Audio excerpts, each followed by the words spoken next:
Hello guys, welcome back to Sociology classes BA Part 2.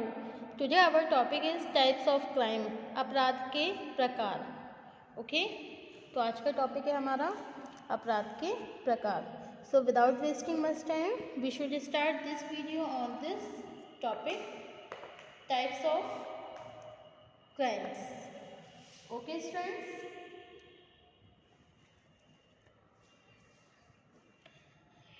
बोन्जर द्वारा वर्गीकरण, classification bye बोन्जर. Okay,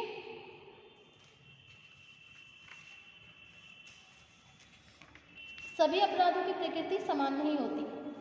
समाज को अपराध में होने वाली हानि के आधार पर कुछ अपराध बहुत गंभीर प्रकृति के होते हैं, जबकि अनेक अपराध सार्वजनिक जीवन को सामान्य रूप से ही प्रभावित करते हैं.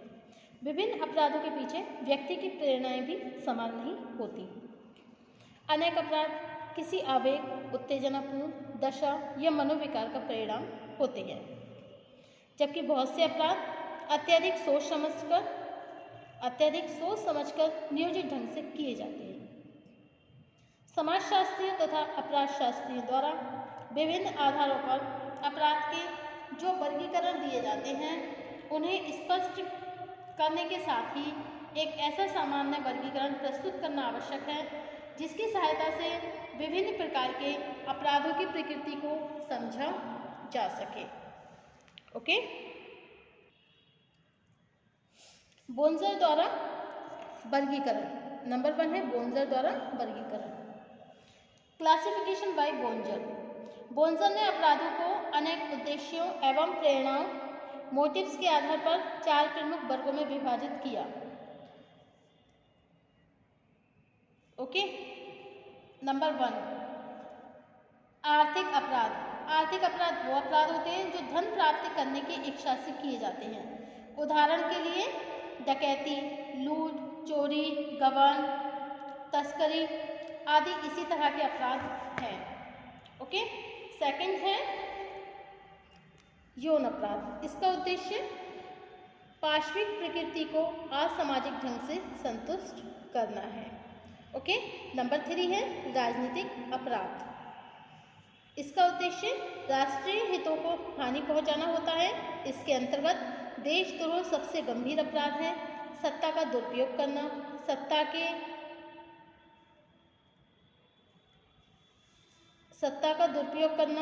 सरकार के गुप्त दस्तावेजों की तस्करी करना तथा राजनीतिक हिंसा को प्रोत्साहन देना इस श्रेणी के दूसरे अपराध हैं. अन्य अपराध वे हैं जो प्रतिशोध की भावना पर आधारित होते हैं. हत्या, घातक आक्रमण, आगजनी तथा सांप्रदायिक हिंसा ऐसे अपराधों के उदाहरण हैं. नंबर 2 लैमर्ट द्वारा वर्गीकरण. Okay, classification by Lemert. Number 1 situational crime, 2 systematic crime, 3 fraudulent crime. Okay, Lemert द्वारा वर्गीकरण. लैमर्ट ने अपराध निरोध के उपागम को ध्यान में रखते हुए सभी अपराधों को 3 भागों में विभाजित किया है. नंबर 1 स्थितिजन्य अपराध, नियोजित अपराध तथा विश्वासघातक अपराध. ओके, परिस्थिति से उत्पन्न अपराध. नंबर 1 जिसे बोलते हैं हम सिचुएशनल क्राइम. ओके, कुछ परिस्थितियों का परिणाम होते हैं. सिचुएशनल क्राइम जो है कुछ परिस्थितियों का परिणाम होते हैं. साधारणतया व्यक्ति कानून का उल्लंघन करना नहीं चाहते. इसके बाद भी यदि भरपूर परिश्रम करने के बाद भी व्यक्ति अपने बच्चों का पेट ना भर पाए तो अक्सर वो आत्महत्या, बच्चों की हत्या, चोरी अथवा राहजनी करने के लिए मजबूर हो जाता है. घनी बस्तियों की बुरी संगति में पड़कर भी बहुत से व्यक्ति तरह तरह के अपराध करने लगते हैं. यह सभी परिस्थितिजन्य अपराध हैं. नेक्स्ट है आपका नियोजित अपराध, systematic crime. Systematic crime okay बहुत व्यवस्थित रूप से किए जाते हैं. ऐसे अपराधों के लिए व्यक्ति में अपराध की इच्छा होने के साथ ही उसमें अपराध को व्यवस्थित ढंग से पूरा करने की भी क्षमता होती है। नियोजित अपराध व्यक्तिगत रूप से भी होते हैं तथा सामूहिक रूप से भी। ओके, साधारणतया इस तरह के अपराधों की प्रकृति बहुत ही गंभीर होती है। डकैती, देशद्रोह, लूटपाट, हत्याएं आदि नियोजित अपराधों के कुछ प्रमुख उदाहरण हैं। ओके, नेक्स्ट है आपका फ्रॉडलैंड क्राइम, विश्वासघातक अपराध में छल, कपट तथा धोखे का तत्व प्रमुख होता है। ऐसे अपराधों का उद्देश्य आर्थिक, राजनीतिक या कोई दूसरा भी हो सकता है। ऐसे अपराध करने वाले अपराधी पहले किसी व्यक्ति, अधिकारी अथवा नेता का विश्वास प्राप्त करते हैं और बाद में उसे धोखा देकर कानून का गंभीर उल्लंघन कर लेते हैं। लैमर्ट ने अपराधों के इस वर्गीकरण के द्वारा यह स्पष्ट किया है कि अपराधियों की दशा में सुधार करके स्थितिजन्य अपराधों पर नियंत्रण रखा जा सकता है, लेकिन नियोजित अपराधों तथा विश्वासघात से संबंधित अपराधों को रोकना बहुत ही कठिन होता है। इसलिए इनसे संबंधित अपराधियों को कठोर दंड देना उचित है। ओके, अब नेक्स्ट है आपका हेज द्वारा वर्गीकरण, क्लासिफिकेशन बाय हेज।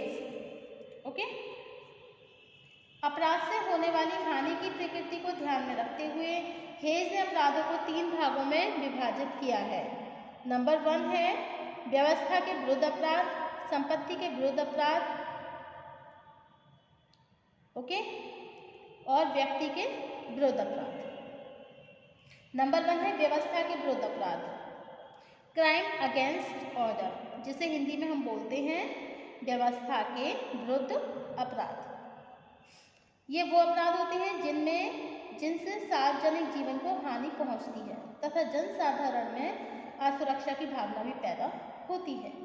सड़कों पर मारपीट करना, सार्वजनिक स्थानों पर शराब पीना, अव्यवस्था फैलाना तथा लोगों के बीच अभद्र प्रदर्शन करना इसी तरह के अपराध हैं।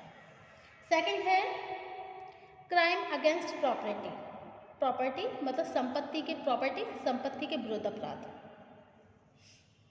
इसका उद्देश्य कानून के उल्लंघन द्वारा अधिकाधिक संपत्ति प्राप्त करना होता है। चोरी, डकैती, गबन, जालसाजी, लूट जैसे अपराध इस श्रेणी में सम्मिलित किए जाते हैं। नंबर 3 है क्राइम अगेंस्ट इंडिविजुअल, व्यक्ति के विरुद्ध अपराध। इसका उद्देश्य व्यक्ति पर शारीरिक रूप से आघात करना, व्यक्ति की प्रतिष्ठा को चोट पहुंचाना, उसे अपमानित करना, हत्या, घातक हमला, बलात्कार, मानहानि इस तरह के अपराधों के प्रमुख उदाहरण होते हैं। ओके, अब नेक्स्ट है आपका क्लासिफिकेशन बाय क्लीनार्ड एवं क्वेने। ओके, क्लीनार्ड तथा क्वेने द्वारा वर्गीकरण। आपराधिक व्यवहार की पद्धतियों के आधार पर क्लीनार्ड तथा क्वेने ने सभी अपराधों को निम्नलिखित 6 भागों में बांटा है। नंबर 1 है वायलेंट पर्सनल क्राइम, हिंसापूर्ण व्यक्तिगत अपराध। ओके, नंबर 2 है occasional property crime, number 3 occupational crime, number 4 political crime, number 5 public orders crime and number 6 conventional crime. Okay, अब नंबर 1 है हमारा violent personal crime. Violent personal crime मतलब हिंसापूर्वक व्यक्तिगत अपराध। क्लीनार्ड के अनुसार इस श्रेणी के अपराध साधारणतः उन लोगों के द्वारा किए जाते हैं जिनके विरुद्ध अपराध का कोई पहला रिकॉर्ड नहीं होता। हत्या, आक्रमण, हिंसा की धमकी, बलात्कार आदि इन तरह के अपराधों के प्रमुख उदाहरण हैं। ओके, अब नेक्स्ट है आपका संपत्ति संबंधी आकस्मिक अपराध।